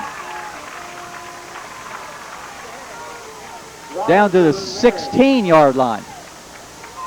Really just overpowered us on that play there. I was looking for a big defensive stand.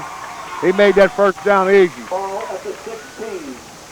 The clock, which will become a factor in the game now, reads 7 minutes and 30 seconds left in the game. Monroe Central leading 19-7, but Barnesville threatening with the ball at the Monroe Central 16-yard line. Monroe Central just 2 possessions in the second half, both resulted in turnovers. They'll give the Householder, this time not much. Looks like Miller was on a blitz. It's Sam Miller, who might have had a hand of him. And I see Habig and Merrick getting up a yard for Householder to the 15. Second down 9.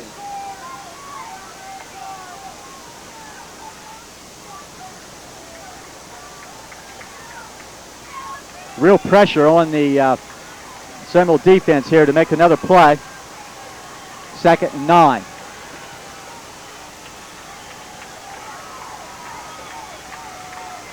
Again, they send a man in motion. Huntsman trouble with the snap. It goes on the quick out here to Allen. It'll be complete. No, they say incomplete. Even if it had been complete, he was on the ground when he caught the ball, but the officials come right in and say the ball hit the ground. Third down and 9. Similar to that play down on the goal line on the other end, Jeff, where they did get their first score, where they throw the ball out there and they got a couple blockers in front. This time the ball thrown too low. And like you said, if he did catch the ball, he's down anyways once his knee hit the ground. Yeah, we noticed earlier there, Andy, down at this end of the field where the fans always stand along the roadway. Everybody had moved. I see looks like a electric company truck over there. They must have had some problems with an electric line, so they moved everybody to the other end, so there's nobody down at this end of the field. Huntsman with a little bit of a play fake, steps up. The ball's deflected and almost intercepted. Gabe Gordon in the passing lane making that play. We just can't get one to stick in our hands, Andy. That's at least the third time that we've had our hands on the ball with a chance for an interception, but not able, and that would have been a difficult interception. Yeah, that ball was thrown hard by Hannes. Fourth down and 9. In a couple long situations, we've seen Barnesville kind of cross things up and run the quarterback draw and some different things here. So, yeah, Barnesville still got plenty of. They'll adjust some people with a double wing. Huntsman's going to try to run, try to get the outside. He's going to be well short. He's brought down. There's Dan Miller, Sam Miller. Tackled by Miller, and the ball goes over to the Seminoles. A little surprised they went back to that play after a lot of success. Monroe Central seemed to contain that a little better, and they thought they'd go to it one more time, but Monroe Central able to hang right in there and make the stop on a big fourth down stand. Clock now reading 6 minutes, 17 seconds. Monroe Central taking over on down, still leading by 12 points. Now it's key, Andy, just to run that football, get some first downs, take some time off of that clock. And you do have the luxury of having a 2-touchdown lead. As we saw down at Magnolia, it sure be nice just to take most of that clock, if not all of it. And we're going to get a whistle. And I tell you, it's hard to believe, Andy, this is the same Monroe Central team playing here as what there was in the first half. Because another penalty. Yeah, I'm not. Third penalty of the second half. And we've not run very many plays. Yeah, I'm not sure what's going on over there. A lot of seniors out there. You'd think they'd be able to regroup, realize that they got to run some time off the clock and take care of the ball and play mistake-free football, especially down deep in their own territory like this. And what that also does on that penalty, Andy, is that keeps the clock stopped. So you lose 5 yards without taking any time off the clock. This is Gordon. Gabe Gordon. He'll get back across the 10. Tackled by Brad Hanna. He'll get a couple, maybe 3, out to the 12. So that's close to 4 yards. Second down. Gabe, I noticed both hands on the ball. Sure, they're told in the huddle, can't afford any turnovers.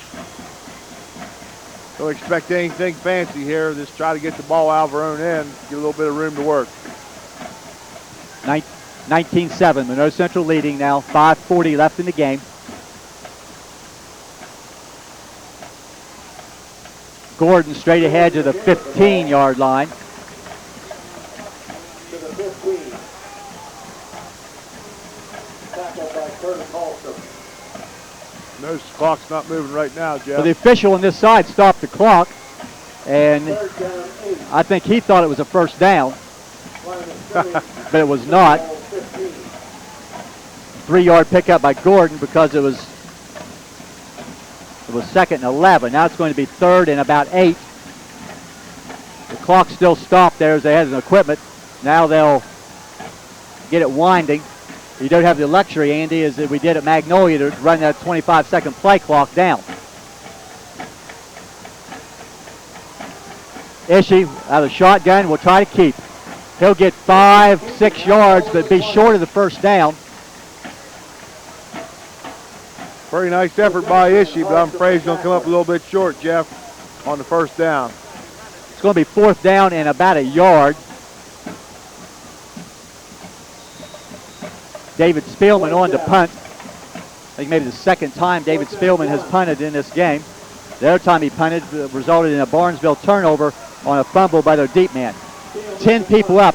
Shamrocks may come after Spielman on this play. The snap's good. Gets it away. And not his best kick as it kind of flutters to the side and gets a great Seminole roll. 50, 45. It's going to be inside the 40.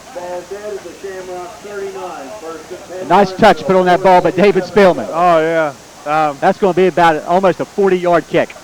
Kind of a costly mistake by the Shamrock receiver as he wasn't able to get up underneath that and make the play as we got about a 15-yard roll out of it. It really gave us, gave Barnesville a little bit less field position advantage there after the roll. So Barnesville will start out this possession. About 4 minutes, 27 seconds left to go in the game. So Monroe Central, now they can probably pin their ears back where Barnesville doesn't have the ability to just be so patient as it was before. They'll have to put the ball in the air. They'll screen across the middle. There's Allen. He's going to be hit. Come on. He'll break a tackle. Hunson's pass complete to Bryce Allen. Sam Miller, I believe, had the first hit. It looked like he... Yeah, that could be Dan Miller. But the completed pass. Almost looked like he had a stinger or something, Jeff, where he made contact and then didn't go ahead and finish off the receiver. But keeping a tackle for a short gain, keeping it in play. Barnesville, 2 timeouts remaining. We're less than 4 minutes left in the game. Huntsman, play fake, fooling nobody. He's going to zinger downfield and overthrow it. He had some pressure on the blitz from Gordon. Ishii and Brown defending against, looks like Allen was probably the intended receiver. Third down and about 6. Stephen Havik really made a good effort on that play from his defensive end spot as he used his hands well, fought to the outside, and then when they did send Gabe Gordon, he had that big gap to run through, and Huntsman just able to get that ball away. 3rd and 6. High snap, pressure. Householder, the intended receiver. Gordon was following him and did not have a chance to make that play as Gabe had his back to the ball and the ball hit him right in the back.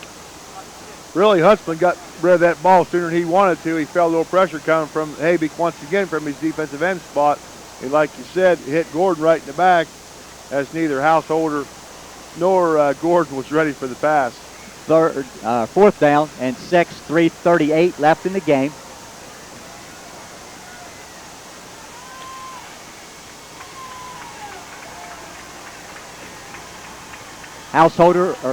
Huntsman alone. Shotgun. He's hit as he throws.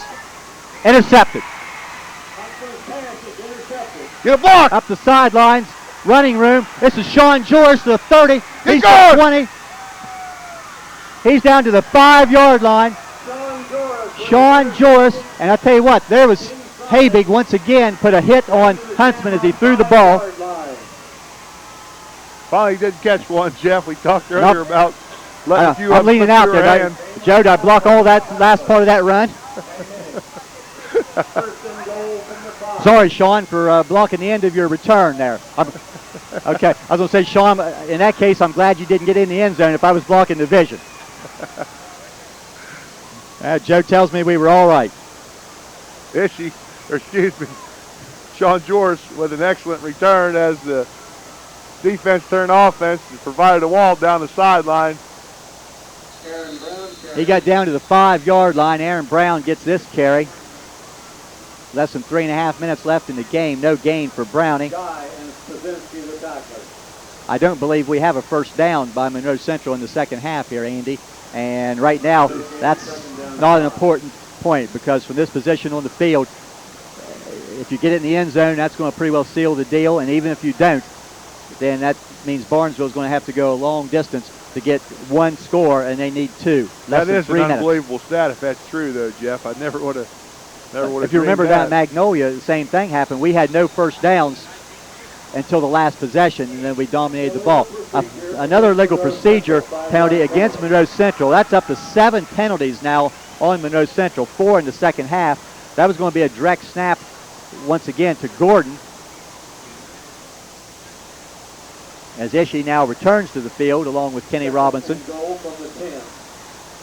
That's the same play they tried in the first quarter, and the same penalty with Gordon. He's going to receive a direct snap. So I'm not sure if there's a problem with the alignment or what is the problem there. But as you say, twice we've tried that same play. It's almost like we're not set. Yeah, it was on the extra point, I believe, and we had the penalty. Clock still running, though, at 2:20 left. Ishii wants to run the option, and he pitches it very late and very carelessly. The ball may be out of bounds, and I think it is there, and that's a mistake in this situation by Josh Ishii. No need to pitch the ball and turn the ball over. Just keep the possession and run the plays. A couple yards on that play, 3rd and goal. Yeah, Josh always a gamer, always trying to make something happen, but he's got to realize if he throws that ball out there, Barnesville could possibly pick that up and be running the other way. So. By going out of bounds, Monroe Central keeps possession, but it stops the clock at 2:09. In that situation, I think just take your 2 yards and go to the ground. Here's a reverse play. This is Robinson. Fooling no one. This is going to take it back to the 16-yard line. So you're right, Jeff. Still not able to get anything going here in the second half. Barnesville seems to be there every time we try to mix things up. Barnesville will use one of their remaining timeouts. I believe they now have one timeout remaining. 1:49 left on the clock. Monroe Central still leading 19-7. As we've talked there, Andy, Monroe Central just dominating the play in the first half, scoring 3 times. And boy, how big does that play at the end of the first half, the Ishii to Robinson touchdown with 6 seconds remaining in the half, look now. Oh, I know. We knew it was big back in, but especially now shows just how important that play was. And, you talk about Barnesville, how close they've been. And really, the game's not over. Still able to hang in there. Well, if you're nursing a 13-7 lead here with Barnesville down close a couple of times, not only does that probably change Barnesville's play calling, but it creates a lot more uneasiness by players, coaches, and fans for Monroe Central. Well, we're going to line up on a field goal here, Andy. You wanted to see this. Josh Ishii will hold. Curtis Merrick will line up for a 33-yard field goal attempt. Snaps a little high, kicks down. It's going to be far enough, but it's going to be well to the left and not good. Well, I think the situation dictated to give that a shot. If this game's 13-7 or something like that, maybe not. Also, the fact that it was 4th and goal from the 16, your chances of getting a touchdown's not real good. Right. This costs Monroe Central 4 yards because the missed field goal enables Barnesville to put the ball in play at the 20 on a touchback. But with 1:43 left, Barnesville just one timeout. They need to score twice. But Merrick showed a little bit of how strong his leg was, a little bit of a high snap there. Yeah, the timing was off. Got it there, but wasn't able to convert. Well, Monroe Central is going to spend a timeout for a very good reason, Andy. We have 10 players on the field. And nursing a 2-touchdown lead with 1:43 left, I think we want to play with 11. Right, I'm not sure who wasn't out there, but My guess is Curtis Merrick is not there because after the extra point or after the field there he goal, is over he's there. changing his shoe, and they need another defensive lineman to take his place. So some poor communication on the sideline, and not realizing that. It's the first field goal attempt I've seen Monroe Central try in a while. Definitely the first this year, maybe longer. So it's a little bit different situation. So get your timeout, get that 11th man on the field, and it'll be Curtis Merrick. And with the job Curtis Merrick has done, putting pressure on and playing on that defensive front tonight, he's a good man to have out there. Seminoles will go with that 4-man front again with 80 and Merrick, Habig, and Dan Miller. You know, Seminoles playing a lot of 4-man front tonight. That takes Eddie McConnell out of the game and brings an extra defensive back in. And that ball is intercepted by Stephen Habig. 6'4", the big paws in the air, and comes down with it. Stephen Habig. All right. I'll tell you what, Habig, he looks awesome out there in that uniform. He just towers above most of his teammates. Really excellent game by him tonight. I believe 2 sacks on the night, and this interception. Just stuck his hands up. As a defensive lineman, Andy, you know how important it is to keep your hands in the air. And Stephen Habig at 6'4", get the hands in the air. And we made a comment a little while ago, we couldn't seem to get a ball to stick to the hands to the interception. And Stephen Habig showing good hands and making that play. 1:38 left. Now it's just a matter of running out some clock. Toss left, Browning fumbles the ball, picks it back up, breaks through a tackle, gets back to the line of scrimmage. Well, we want to make things a little bit harder than they have to be. We're putting the ball on the ground twice here on the last few offensive plays, counting last series, and Brownie just showed how tough he was. He grabbed the ball after the drop pitch and able to escape a couple would-be tacklers. Well, a minute Still 10 not left. able to get back to the line of scrimmage, though. He's going to lose a yard, and I'll tell you what, this is going to get after a dominating first half. I think Coach Acosta and everybody's going to feel fortunate here to escape town with a victory after 2 previous trips to Barnesville 2 years ago and 4 years ago. Both resulted in losses. Gabe Gordon now 5-yard line. About 17 yards and a first down. That's your first down for the half, Jeff. And probably just take a knee here, Jeff. Gordon now over 75 yards rushing in the game. First down, Seminoles. Clock running now, 48 seconds, clock moving. They'll line up in a play situation here. Looks like Coach Greg Shoemaker with a stopwatch on the far side, working the 25-second clock down. Ishii looking over to get the signal when to go. Now 30 seconds left in the game. They'll give it to Gordon once again. He'll get to about the 3-yard line. And that, Andy Shoemaker, will do it. 20 seconds left. No need to run another play. And the Seminoles are going to get out of town with a 19-7 victory, a hard-fought victory, but a crucial victory to go to 7-1 because this Seminole team probably needs to win one of their next 2 games to get to the playoffs, and that's going to mean traveling a long way. But not easy games ahead. Right. But you take this win. This is a very solid win by the Seminoles. So after a dominating first half performance, really wasn't able to get anything going in the second half. Defense hung in there, gave up only 7 points. That's going to win a lot of ball games. And obviously a Barnesville team never quit, hung in there to the very end. So a nice ball game out here tonight, just as everyone expected. Well, that being the last regular season road game, the Seminoles will now finish up with a pair of home games. Next week's Parents' Night game against the Frontier Cougars. Frontier was one of the best seasons that they have ever had with a very strong offensive team. 6-1 entering a game on this Friday evening against Shadyside. So the Cougars could be 6-2 or 7-1. And then follow that up in a couple weeks with the county rival game against Bellsville. And then let the chips fall where they may.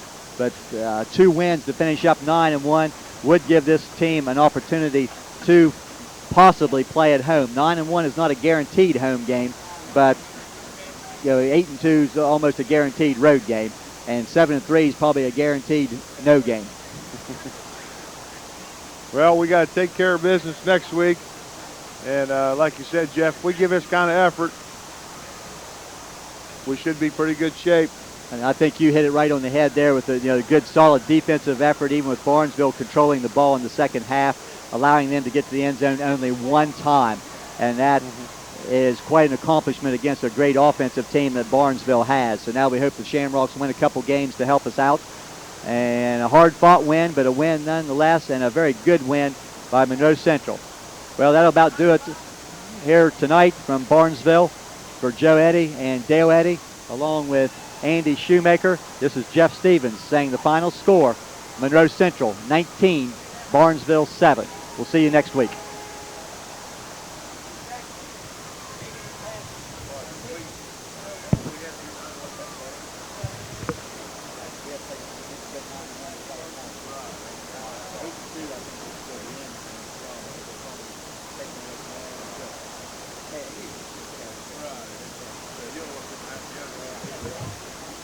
Take care of one thing.